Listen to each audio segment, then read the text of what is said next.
I didn't start my life in politics. I would never ever have thought I'd end up as a politician. In fact, I grew up, when I was a child, I lived in Nigeria. There were no politicians there. It was a military dictatorship. I love this country, and I think that we are at risk of losing some of the things that make us great. And I was one of those people who used to scream at the TV and think, why are these people so stupid? Why do we have so many stupid politicians? I'm going to go in there and sort things out. I'm an engineer by training. That's what I did for a living. And I got there and realized that there is so much that needs fixing.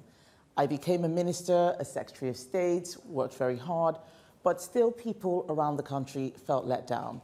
And one of the reasons why I think that people do feel let down is because we have not been honest about the problems that the country is facing. And if you look at what's been happening in politics, not just over the last year or 5 years, it's really been a really long time. Politicians like to tell people what they want to hear. And I have a favorite saying from one of my favorite authors, that if you want to help people, you tell them the truth. And if you want to help yourself, that's when you tell them what you want to hear.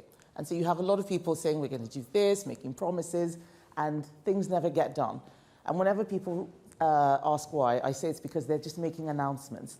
They're not real policies. Real policies have a plan behind them. It's not just a wish and a desire and what people want to do. It's how you're going to do it. And that needs a lot of thinking to make sure that it works for people wherever they live, whether it's in places like here in Dagenham or in Derbyshire, like I was last week. We've got to build a society that works for everybody. And the Conservative Party, being under new leadership, means that it's going to be doing things my way. I'm somebody who's known for being very blunt and being direct, and that's because I just want people to know the truth and to hear it clearly. I don't want them to hear the waffle or the evasion that you often hear from politicians when they're on the radio and you wonder, why are they not saying what it is that they need to say? Why are they not answering the question? But if we're going to get back on track, then we need to make sure that what we're doing is fed by views of people around the country, not just what we know. Yes, we have experience from our constituents, but it needs to be a two-way conversation.